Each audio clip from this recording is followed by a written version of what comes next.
अस्सलाम वालेकुम दोस्तों, कैसे हो? उम्मीद है कि सब खैरियत से होंगे।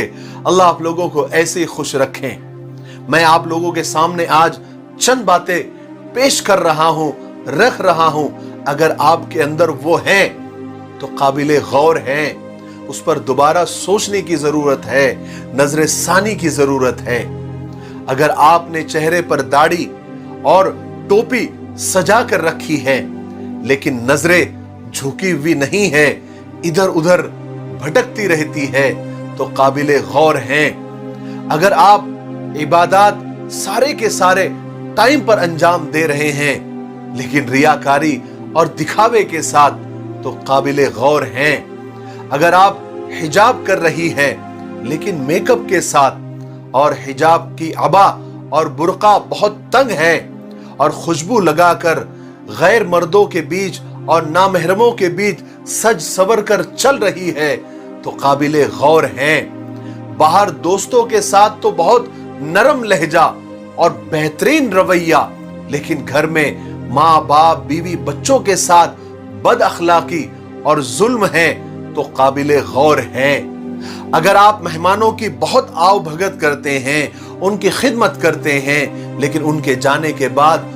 उनकी ग़ीबत करते हैं, उनके पीठ के पीछे उनकी बुराई करते हैं, तो काबिले गौर हैं। अगर आप सदका बहुत ज्यादा निकालते हैं, खैरात बहुत ज्यादा करते हैं, लेकिन इसी के साथ फुकरा को और जरूरतमंदों को ताने भी देते हैं, उन पर एहसान भी जताते हैं, तो काबिले गौर हैं। अगर आप तहज्जुद और कुरान पाक कसरत से पढ़ते हैं लेकिन रिश्तेदारों से कते ताल्लुक करते हैं, उनसे बात बंद करते हैं, उनसे झगड़ा करते हैं, उनसे दूर रहते हैं, तो ये बात भी काबिले गौर हैं। अगर आप रोजा रख रहे हैं और भूख और प्यास की सख्ती बर्दाश्त कर रहे हैं, लेकिन इसी दौरान आप बद अखलाकी भी कर रहे हैं, आप गालियां भी दे रहे हैं, आप चुगलियां भी कर रहे हैं और किसी की तौहीन भी कर रहे हैं, तो ये बात भी काबिले गौर हैं। अगर आप दूसरों के साथ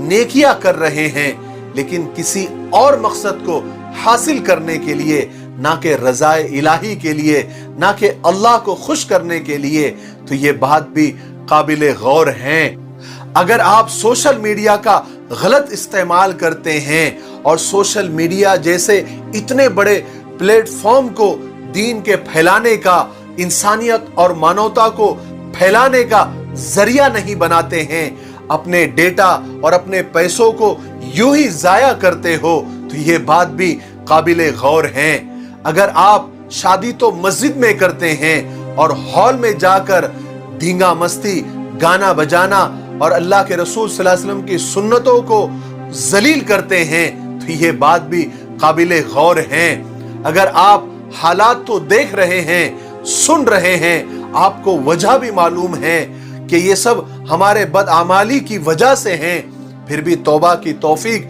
नहीं हो रही है, तो ये बात भी काबिले गौर हैं। खबरदार हो जाएं, होशियार हो जाएं, नेकियों को जाए होने से बचाएं।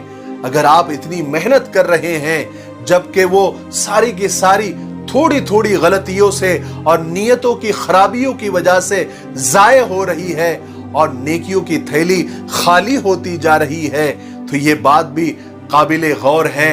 अल्लाह तबारक व तआला हमें सच्चे दिल से और लिल्लाहियत के साथ और इखलास नीयत के साथ सारे आमाल करने की तौफीक नसीब फरमाए। मेरे लिए, पूरी उम्मत के लिए और पूरी इंसानियत के लिए दुआ करते रहें। अस्सलामु अलैकुम व रहमतुल्लाहि व बरकातुहू। ये हमारा मिफ्ताही तलबीना है, ये नबवी नुस्खा है। आप सल्लल्लाहु अलैहि वसल्लम ने फरमाया ये पेट की बीमारियों के लिए बहुत मुफीद है, और ये सुन्नत भी है, ग़िज़ा भी है, शिफा भी है, दवा भी है। इसे बनाने का भी बहुत आसान तरीका है। एक गिलास दूध में 2 चम्मच तलबीना डालकर इसे उबाल ले, खीर की तरह बन जाएगा, और फिर इसमें शहद या शक्कर डालकर आप भी पिए, बच्चों को भी पिलाए। घर में हर एक उम्र के लिए ये मुफीद है। स्क्रीन पर आ रहे नंबर पर आप कॉल करें, आप दुनिया में कहीं भी हो ये आप तक पहुंचा दिया जाएगा। ठीक है, एक से ज्यादा लेंगे तो कुरियर फ्री है। अगर आप डिस्ट्रीब्यूटर बनना चाहते हैं तब भी इसी नंबर पर आप कॉल करें। मुझे उम्मीद है कि आप जरूर एक मरतबा क्यों नहीं होता आप खरीदेंगे।